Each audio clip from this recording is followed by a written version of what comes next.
Good morning to all of you. Now this video is on new 4 labor codes introduced in the country. How will trade unions, employers, employees react? We need to see. But I had spent around 4 or 5 hours examining the key issues in these 4 acts.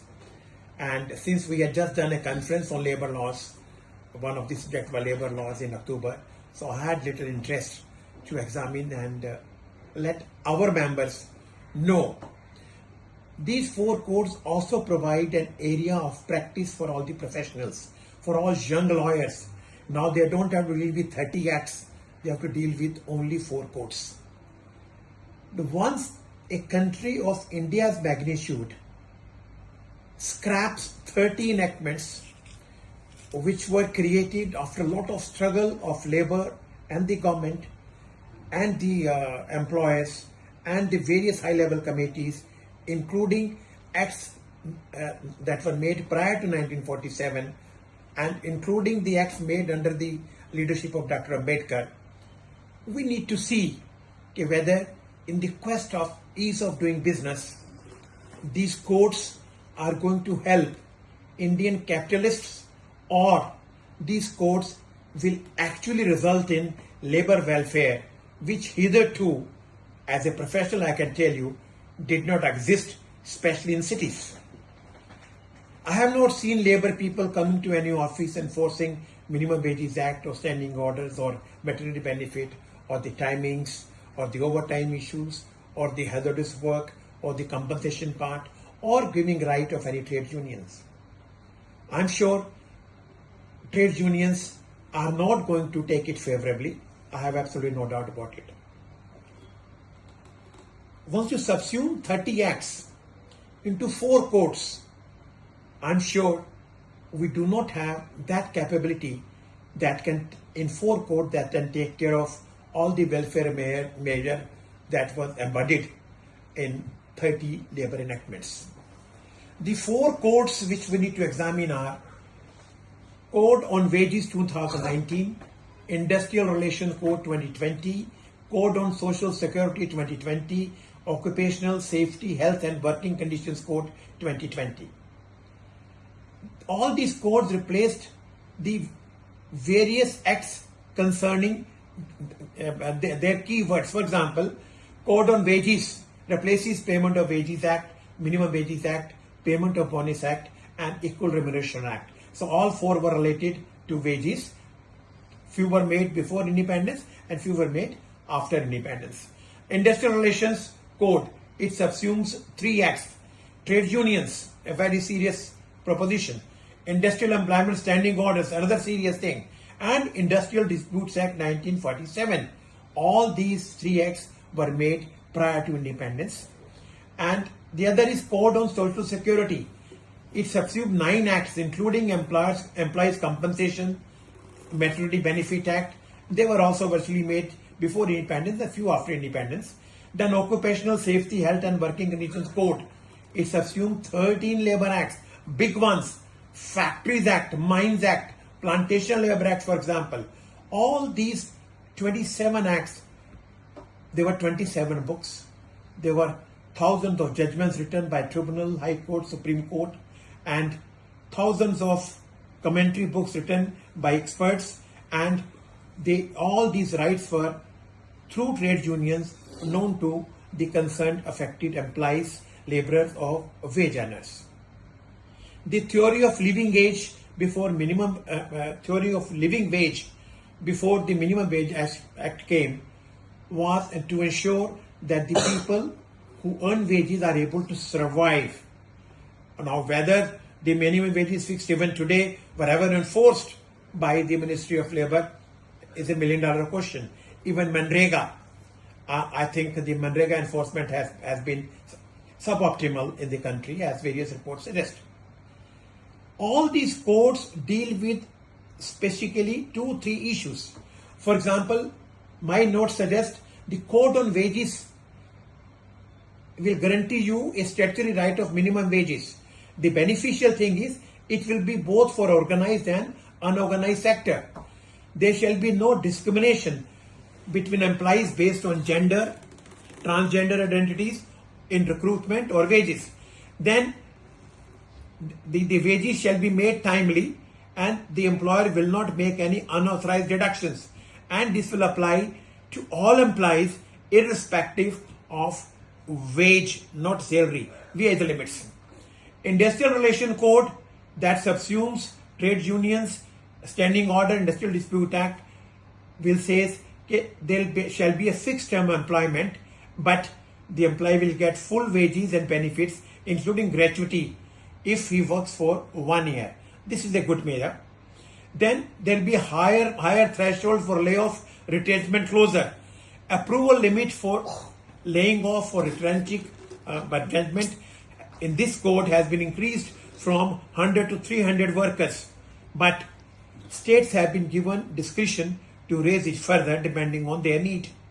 Then expanded worker definition.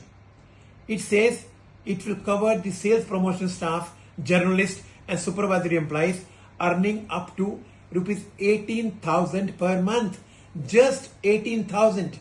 So you mean to say 500 rupees per day. That is what this act says. 18,000 rupees. Then there is a Code on Social Security 2020.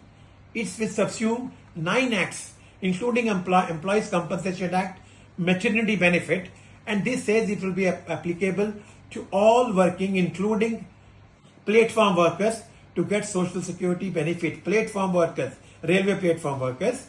Is it connected with Rahul Gandhi? And ESI scope has been expanded. Now it is not only applicable to notified areas as it was in the present act, but it's applicable to Pan India. Will the government expand ESI hospitals, doctors, nurses, beds, drugs, etc.? It's $1 million question. We all know what's going to happen. The last one is Occupational Safety, Health and Working Conditions Code. It subsumes 13 existing labor acts, including Factories Act, Plantation Labor Act, Mines Act, etc. It basically provides that all workers above 40 years will have a mandatory annual health check at the cost of employer. I don't know which employer will do and how will they do, and what will be the mechanism to control this, though there are certain provisions, but they seem to me to seem unworkable. Then extension to hazardous work. This act will be extended there, and it says the government has been powered to extend the code's provisions to any establishment, even with one employee who is engaged in hazardous or life-threatening conditions. Now friends, these are the 4 codes. So what is it in for lawyers, for young lawyers? Young lawyers, instead of now laboring to practice 30 acts or 35 acts, now deal with 4 acts.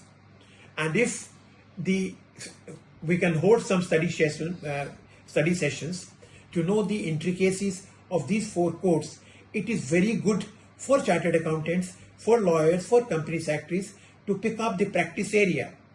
But whether this will lead to industrial peace in the country, we'll have to wait and see.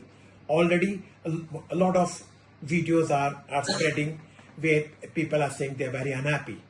But will these 4 acts, which have subsumed more than 28 acts, lead to ease of doing business? And whether earlier there was any difficulty in doing business? I don't think we have seen many cases in High Courts or Supreme Court on labor laws, not to my knowledge. In Supreme Court, we haven't seen really much of work into labor laws. Or whether the 80% population who earns wages, salaries, including for labor in farming area, will they really know these rights and get the benefit? Or this is done to lessen the burden on capitalists in the country for them to do ease of doing business, because they were confronted with 30 acts, now there are 4 acts. So whether the compliance burden on industry has been reduced in the quest of ease of doing business, or has it taken away the fundamental rights of the laborers and wage earners, guaranteed in Part 3 of the Constitution, or has it violated directive principles enshrined in Part 4 of the Constitution of India? We need to see. And we as professionals, as lawyers, have a duty, our moral duty, to examine these acts and educate the traders, the industry, and the affected wage earners and laborers. Because from a theory of living wage in the pre-independence area to a minimum wage, we haven't seen much happening in this country, because the rampant corruption in these kind of departments, the huge and very long law enforcement machinery is too much, and the trade unions are also politically aligned. Therefore, we as professionals, whether chartered accountants, company secretaries, or lawyers who are in practice, I think we owe it to this class, traders, industry, and labor class, to examine provisions, keep making videos, keep writing articles, so the next 6 months we are able to examine these codes and come out whether these codes were created for the benefit of labor or for benefit of the capitalism. Wait and see. Thank you so much.